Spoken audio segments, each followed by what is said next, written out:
किसान साथियों राम राम। आशा और उम्मीद करता हूं कि आप सब ठीक ठाक होगी। साथियों आज हम चर्चा करने जा रहे हैं कि सोयाबीन के अंदर हमें यूरिया डालनी चाहिए या नहीं डालनी चाहिए। क्योंकि बहुत से किसान जो सोयाबीन की बिजाई करते हैं वो ये सोचते हैं कि सोयाबीन की जड़ों में जो गांठें होती हैं वो अपने आप नाइट्रोजन बना लेती हैं और पौधे को जो नाइट्रोजन की ज़रूरत होती है उसकी पूर्ति कर देती हैं। ये एक भ्रम लगातार लंबे समय से चला आ रहा है और इसी के तहत हमारे बहुत से किसान भाई सोयाबीन में यूरिया का इस्तेमाल नहीं करते। हमने पहले भी सोयाबीन के अंदर किन किन खादों की आवश्यकता पड़ती है, कौन सी ज़रूरत के हिसाब से डालनी चाहिए, ये वीडियो बनाकर हमारे इस चैनल के ऊपर अपलोड करने का काम किया है। साथियों, हम इसी तरह की जानकारी जो आपके फ़ायदे की हों, आपकी पैदावार बढ़ाने वाली हों, आपकी फसल को अच्छा करने वाली हों, लगातार हमारे इस चैनल के ऊपर वीडियो के माध्यम से आप तक पहुंचा रहे हैं। इसीलिए हम आपसे उम्मीद करते हैं कि आप हमारे इस चैनल को सब्सक्राइब करिए, अन्य किसानों तक शेयर करिए और उन्हें फ़ायदा पहुंचाने की कोशिश करिए। साथियों, जहाँ तक मेरा मानना है, सोयाबीन में नाइट्रोजन का इस्तेमाल कम से कम 2 या 3 बार जरूर करना चाहिए। चाहे आप थोड़ी मात्रा लें, नाइट्रोजन सोयाबीन के लिए बहुत ज़रूरी है। यदि आप इस नाइट्रोजन को 80% वाली पाउडर फॉर्म वाली सल्फर से कोटेड कर देते हैं, यूरिया के ऊपर थोड़ा पानी का छिंटा लगाएं और 1 या 2 किलो या 3-4 किलो तक भी कोई दिक्कत आने वाली नहीं है। प्रति हेक्टेयर के हिसाब से पाउडर फॉर्म वाली सल्फर लेकर के 1 बैग यूरिया के ऊपर चिपकाएं और उसको अपने खेत में छिड़क दें। चाहे आप फुहारा विधि से पानी लगाते हो, चाहे बरसात से ज़मीन में नमी हो, आपकी फसल की ग्रोथ भी अच्छी होगी और आपकी फसल का रंग रूप भी अच्छा होगा। हम आपको बता देना चाहते हैं कि आपको अच्छी पैदावार लेनी है तो ज़मीन में पोषक तत्वों की पूर्ति करना बहुत ज़रूरी होता है। वो बहुत समय पुराना चला गया जिस टाइम हमारी ज़मीनों के अंदर पोषक तत्वों की पूर्ति हुआ करती थी, हमें यूरिया के इस्तेमाल की कोई ज़रूरत नहीं थी। परंतु आज हमारी ज़मीनों में लगातार पोषक तत्वों की कमी होती जा रही है। इसके चलते हमें एक्स्ट्रा पोषक तत्व डालने बहुत ज़रूरी हैं।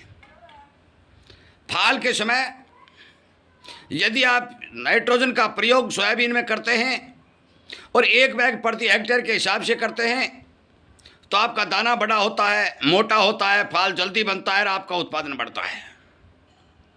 सल्फर कोटेड कर देते हैं तो आप मान के चलो कि तेल वाली फसलों में आप सभी को पता है कि सल्फर और कैल्शियम होता है, तो आपकी सोयाबीन के अंदर तेल की मात्रा बढ़ेगी, वजन बढ़ेगा और आपकी फसल अच्छी होगी। साथियों, मैं आप सभी किसान साथियों से विनय निवेदन प्रार्थना करता हूं, क्योंकि इस बार 75 सोयाबीन की बिजाई हुई है। बहुत छोटी सोयाबीन है, कमज़ोर भी है, कई जगह पीली भी पड़ चुकी है। हमने पीलापन को ठीक करने के लिए गुड़ और छाछ की स्प्रे का नुस्खा आपको बता रखा है। उपलों के पानी का स्प्रे हमने आपको बता रखा है। उसके साथ साथ हम ये भी आपको सुनिश्चित और बता देना चाहते हैं कि आप यूरिया और सल्फर कोटेड करके अपने खेत के अंदर थोड़ा बहुत छींटा जरूर लगाएं ताकि आपकी फसल में नाइट्रोजन की कमी देखने को नहीं मिले। साथियों, हम सल्फर कोटेड करने के जो फायदे लगातार बता रहे हैं कि आप जो ही यूरिया का छिड़काव करते हो, यूरिया वायुमंडल के अंदर उड़ने का काम करती है, नाइट्रोजन उड़ जाती है, पौधों को बहुत कम मिलती है। परंतु जो किसान सल्फर से ऊपर कोटेड कर देता है, उसके ऊपर सल्फर चिपका देता है, चाहे थोड़ी चिपकाता है, ज़्यादा चिपकाता है, वो अलग बात है। पर चिपक जाने के बाद सल्फर वायुमंडल में घुलती नहीं है, उड़ती नहीं है और यूरिया को, नाइट्रोजन को बांध के रखती है।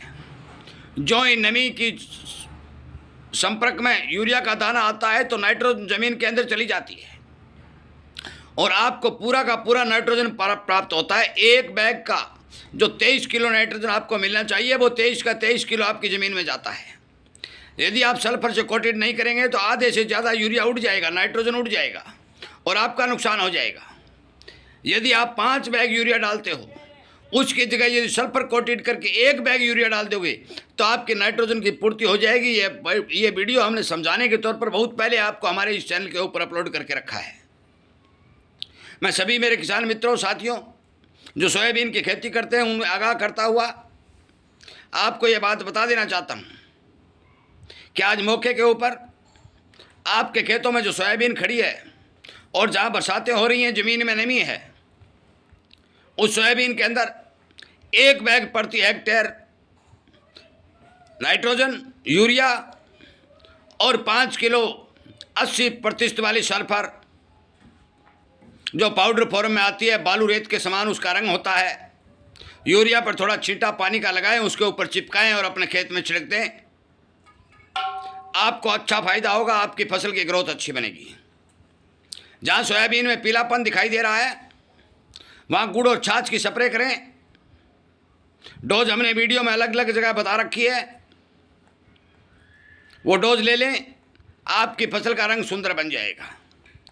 और ही ज़्यादा ग्रोथ बढ़ानी है, आपको बहुत अच्छा पौधा बनाना है, तो उपलों के पानी का जो हमने वीडियो थोड़ी दिन पहले बना के आपको अपलोड किया, गोबर के जो हमारे पशुओं के गोबर होता है उसके जो उपले पाथे जाते हैं जो पुराने होते हैं उनका इस्तेमाल करें, उस घोल का स्प्रे करें, आपको बड़ा बेनिफिट होगा। हमारे साथ जुड़े हुए जितने भी किसान एक एक वीडियो देख रहे हैं उनको सारी बातें समझ में आ रही हैं।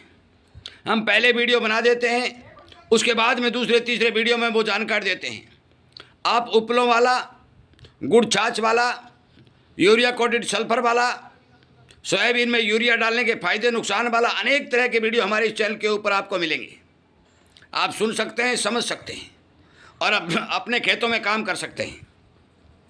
मैं उम्मीद करूंगा कि आप हमारे द्वारा दी गई जानकारियों का फ़ायदा उठाएंगे, अपने किसानों तक शेयर करेंगे और उन्हें समय पर जानकारी देकर उनकी फसल को अच्छा बनाने का काम करेंगे। किसान होने के नाते हम इतना ही कहना चाहेंगे कि जो किसान अपने खेत के अंदर समय के हिसाब से पोषक तत्वों की पूर्ति रखेगा, रोग बीमारी को रोकने का काम करेगा, हमारा मानना है कि उसको उस फसल का उत्पादन अच्छा मिलेगा। वीडियो सुनने के लिए, शेयर करने के लिए और हमारा समर्थन करने के लिए आपका धन्यवाद। जय हिंद।